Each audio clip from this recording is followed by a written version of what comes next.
Hello बच्चों, हमें question क्या दिया है।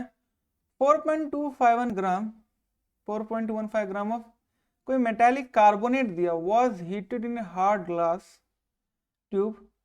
The CO2 involved was found to measure 1336 ml at 27 degree and 7 mm of Hg pressure. What is the equivalent weight of metal? क्या हुआ है, एक मेटालिक कार्बोनेट को हमने हीट किया, ठीक है। कोई ये मेटालिक कार्बोनेट था, उसको हमने हीट किया हार्ड ग्लास के अंदर। कितने टेम्परेचर पे? 27 डिग्री पे। द CO2, तब उसमें मेटालिक कार्बोनेट को जैसे हमने हीट किया तो मेटालिक ऑक्साइड बना होगा और उसके बाद CO2 का रिलीज होगा। CO2 रिएक्शन से फॉर्म हुई और रिलीज हो रहेगी। तो CO2 को जब कैलकुलेट किया गया तो उसकी वॉल्यूम कितनी थी? वॉल्यूम थी 1336 ml थी, और कह सकते हैं 1.3 लीटर था। और उसकी प्रेशर नापी गई तो कितनी आई? 700 mm ऑफ Hg। ठीक है, पहला काम हम क्या करेंगे? पहला काम है हम 700 Fg को 7 डिवाइड बाई 1760 करें तो वैल्यू आ जाएगी ATM में।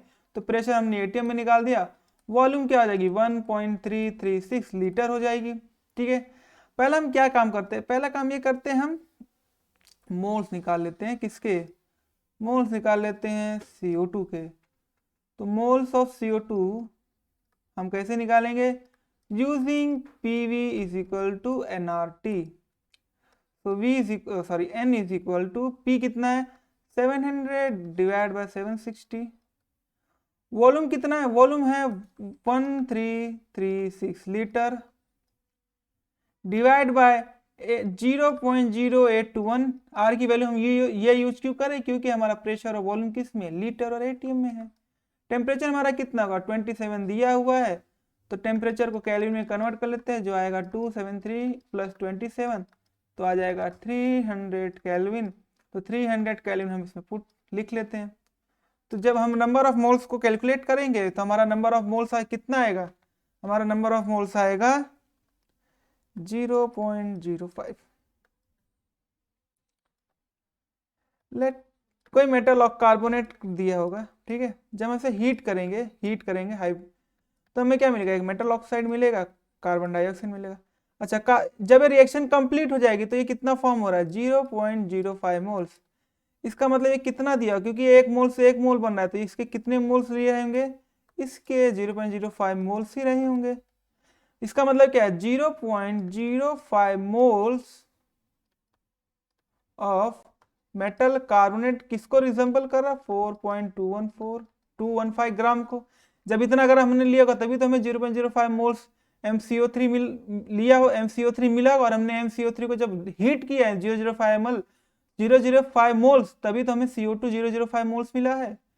तो इसका मतलब अगर मैं इसको बोलूँ, अगर मुझे इसका एक मोल ऑफ MCO3 चाहिए होगा तो कितना हो जाएगा? वो हो जाएगा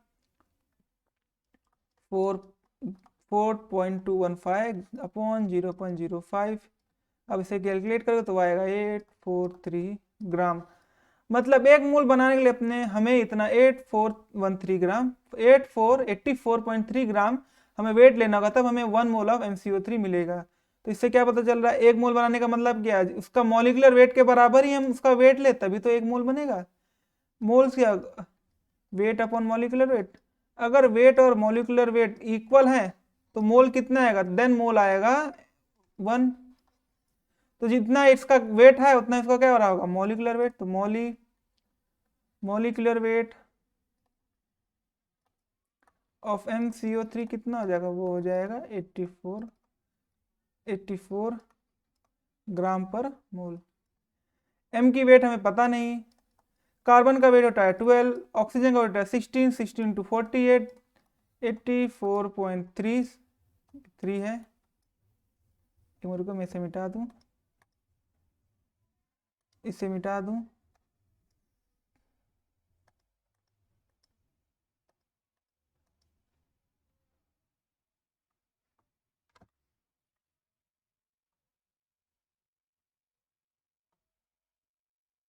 मैंने इसे मिटा दिया है।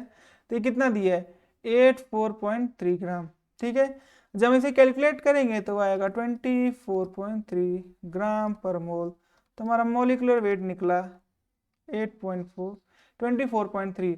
तो इक्विवेलेंट वेट क्या हो जाए? इक्विवेलेंट होता है मोलिकुलर वेट अपॉन 2, ठीक है, मोलिकुलर वेट अपॉन 2, इसकी फैक्टर हो जाएगी, तो 24.3 डिवाइड बाय 2, तो हमारा आएगा 12.15।